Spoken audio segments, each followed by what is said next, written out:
आज के इस वीडियो में मैं आपको पहली बार एक कहानी सुनाने वाला हूँ। कहानी का शीर्षक है पछतावा। आई डोंट नो कि आपको यह स्टोरी कैसा लगेगा। यह कहानी सुनने के बाद कमेंट बॉक्स में ज़रूर बताइएगा एंड वीडियो को लाइक एंड शेयर ज़रूर कर दीजिएगा।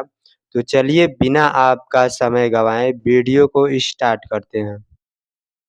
राजवीर मंदिर में बैठे कुछ सोच रहा है।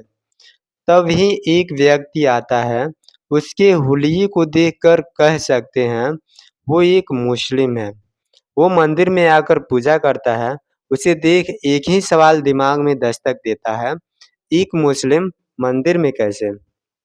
वही एक सवाल राजवीर को उसकी सोच से बाहर निकालता है और वो उस शख्स की तरफ देखते ही है कि वह शख्स उस अनपूछे सवाल को भांप लेता है और वही मंदिर की डेल पर राजवीर के पास बैठ जाता है और खुद ही कहता है, मेरा नाम अशफाक है, मैं मुस्लिम समाज से हूँ, रोजाना मंदिर आकर पूजा करता हूँ। राजवीर सुनकर आश्चर्य से पूछता है, यह अनोखा है, क्या इसके पीछे कोई कारण है? अशफाक मुस्कुराते हुए जवाब देता है, बरखुदार, हर एक बड़े काम या बदलाव के पीछे वजह जरूर होती है। यहाँ भी है, हमारी बीवी हिंदू थी, उन्होंने हमारे धर्म को दिल से अपनाया। यही एक उम्मीद उनकी आंखों में हमारे लिए भी थी, पर हम जानकर भी अनजान बने रहे, क्योंकि यह हमारी शान के खिलाफ जो था। वो जीवन भर हमारे खातिर अपने भगवान से दूर रही और एक दिन वो हमसे दूर अपने भगवान के पास ही चली गई। उन्होंने हमें एक खत लिखा था, जो उनके इंतकाल के बाद हमें मिला। उसमें लिखा था, उन्हें अपने ईश्वर से बहुत प्रेम था। वो हमसे छिपकर यहाँ इस मंदिर में जाया करती थी। हमें बुरा ना लगे इसलिए कभी बोल नहीं पाई, पर धोखा नहीं देना चाहती थी, इसलिए खत लिख दिया। उन्होंने हमारे प्यार के खातिर, हमारे अभिमान के खातिर अपनी इच्छा कभी जाहिर ना करी, पर मरते-मरते वो हमें सच कह गई। तब हमें प्यार की कीमत समझ आई। इसलिए उनके जाने के बाद ही सही, पर हमने उनकी वो इच्छा पूरी की। अशफाक की बात खत्म हो जाती है। दोनों कुछ देर खामोश बैठ जाते हैं। अशफाक की बातों से राजवीर के चेहरे पर बेचैनी सी है, जिसे देख अशफाक राजवीर से पूछता है, जनाब, आप कुछ परेशान से लग रहे हो। राजवीर कुछ असहज सा हो जाता है और कहता है, नहीं, ऐसा कुछ नहीं है। अशफाक कहता है, बरखुदार, आपकी बेचैनी देख कह सकता हूँ आप किसी सच से ही भाग रहे हो। राजवीर तेजी से वहां से उठकर जाने लगता है, जैसे अशफाक ने उसकी कोई चोरी पकड़ ली हो। अशफाक उसे रोकता है, पर राजवीर तेजी से वहां से निकलकर अपनी कार में बैठकर चला जाता है। राजवीर के दिमाग में अशफाक की सारी बातें घूमने लगती है। राजवीर को रात भर नींद नहीं आती। सुबह होते ही वो फिर उसी मंदिर में जाकर बैठ जाता है। फिर से उसकी मुलाकात अशफाक से होती है। अशफाक राजवीर के पास आकर बैठ जाता है।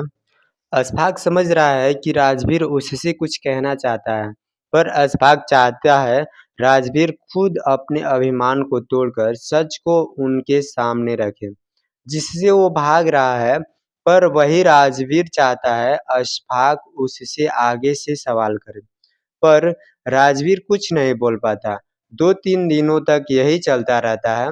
आखिरकार एक दिन राजवीर खामोशी तोड़कर बोलता है, असल में मेरी नौकरी में थोड़ी दिक्कत है, बस इसलिए परेशान हूँ। अशफाक जोर-जोर से हँसने लगता है। बरखुदार, इतने दिनों बाद अपनी खामोशी तोड़ी भी तो झूठ बोलने के लिए मियाँ। हमारे बाल धूप में सफ़ेद नहीं हुए हैं। आपका चेहरा साफ कह रहा है, आप खुद से खफ़ा हैं। खुद की गलती मानने की हिम्मत नहीं है आप में। आप इस पुरुष प्रधान समाज के वही पुरुष हैं, जो अपने मन रूपी अकड़ में इतने जकड़ गए कि सच को स्वीकार नहीं कर पाते। अशफाक राजवीर को उसके ही असली रूप से पहचान करवाता है।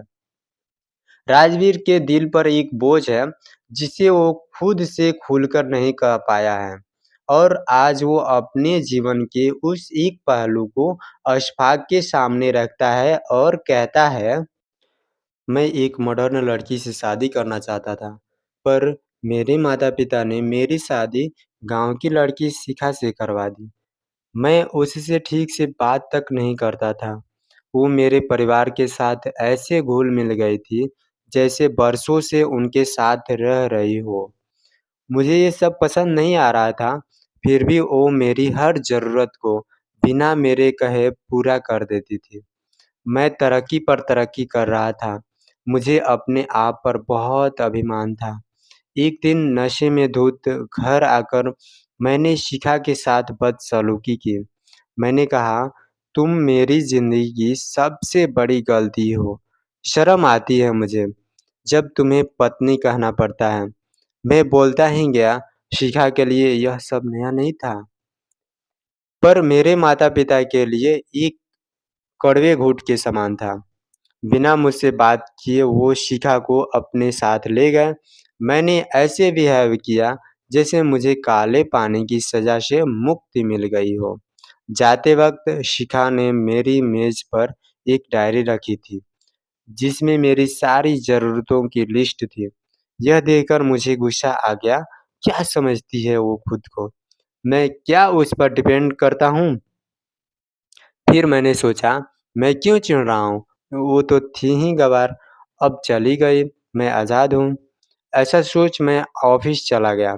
ऑफ़िस में लंच ब्रेक में जैसे ही मैंने टिफ़िन खोला, मैंने उस महक को मिस किया, जो रोज़ाना मेरे थके चेहरे पर मुस्कान बिखेर देती थी।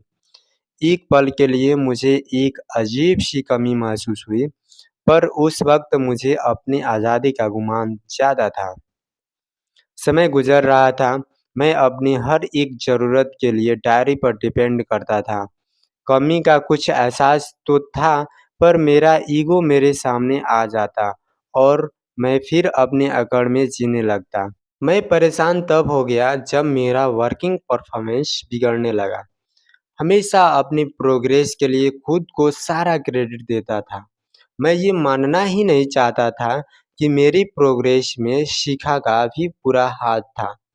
उसी के कारण मैं अपने जीवन की कई छोटी-बड़ी परेशानियों और ज़िम्मेदारियों से बहुत दूर था और केवल अपने काम पर फ़ोकस करता था। बेस्वाद खाने में, मुरझाए फूलों में, बिखरे घर में, हर उस जगह जहाँ मैं शिखा को देख चिढ़ता था, उसे गँवार कहकर निकल जाता था, मुझे उसकी कमी महसूस होने लगी थी। पर मैं ये मान कैसे लेता? एक दिन मन भारी हो गया। फिर मैंने माँ को कॉल किया। वो मेरी आवाज़ से ही समझ जाती थी कि मैं परेशान हूँ। पर समझते हुए भी माँ ने मुझे इग्नोर कर दिया और कहा कि शिखा ने दूसरी शादी का फ़ैसला कर लिया है। यह सुनकर मुझे और गुस्सा आ गया और मैंने कॉल कट कर दिया। कुछ दिनों पहले ही मुझे डाक से तलाक के कागज़ मिले। पता नहीं क्यों मैं खुश नहीं हूँ। मैं चाहता तो यही था कि शिखा मेरी ज़िंदगी से दूर हो जाए, पर आज मैं बेचैन हूँ। अशफाक थोड़ी देर रुक कर कहता है, अब तुम क्या सोच रहे हो? राजवीर कहता है, शिखा मुझसे बहुत प्यार करती थी, फिर वो कैसे दूसरी शादी के लिए सोच भी सकती है? अशफाक कहता है, वाह मियाँ, क्या अभी भी वो आपसे पूछेगी कि आगे बढ़ूँ या नहीं? आज जब आपको उसकी अहमियत पता चल गई है, तब भी उससे सच कहने से झिझक रहे हो? सब कुछ सामने है, पर फिर माफ़ी माँगने में खुद को छोटा महसूस कर रहे हो मियाँ? समझ लो, अगर अब भी अपने ईगो में रहे, तो मौका फिर दोबारा नहीं मिलेगा। दोस्तों, आदमी का यह ईगो ही उसे ज़िंदगी से हरा देता है। राजवीर सब जानता है, पर उसके अहम के कारण वो शिखा से बात नहीं कर पा रहा है। शायद उसे डर है कि इस बार शिखा उससे ना न कह दे। अशफाक राजवीर को झकझोर कर कहता है, जब मैं अशफाक होकर मरी हुई बीवी के खातिर मंदिर जा सकता हूँ, तो क्या तुम एक सच स्वीकार नहीं कर सकते? राजवीर को अशफाक की बात दिल पर लग जाती है। वो कॉल तो नहीं पर शिखा को एक मैसेज करता है। मैसेज डिलीवर होते ही उधर से कॉल आ जाता है। दोनों के बीच लंबी बात होती है और यह एक लंबा कॉल दोनों को वापस मिला देता है। दोस्तों, एक टेक्स्ट के बाद शिखा एक पल नहीं रुकती और कॉल कर देती है। यह एक औरत का दिल है। वो जिससे प्यार करती है उसे कभी नहीं झुकाती और वहीं एक आदमी हर उस औरत को झुकाता है जो उससे प्यार करती है। इस कहानी से हमें यह शिक्षा मिलती है कि वक्त किसी का बंधक नहीं होता। वक्त रहते काम हो जाए तो वह अमूल्य है, वरना पछताने के अलावा कुछ नहीं रह जाता। जीवन में जो भी मिले उसे स्वीकारने की कोशिश करें। जरूरी नहीं हर चीज जो आप चाहते हैं वही आपको मिलेगा, लेकिन जो आपको मिला है वह आपकी किस्मत है, जिसे अच्छा बुरा बनाना केवल आपके हाथ में है। धन्यवाद।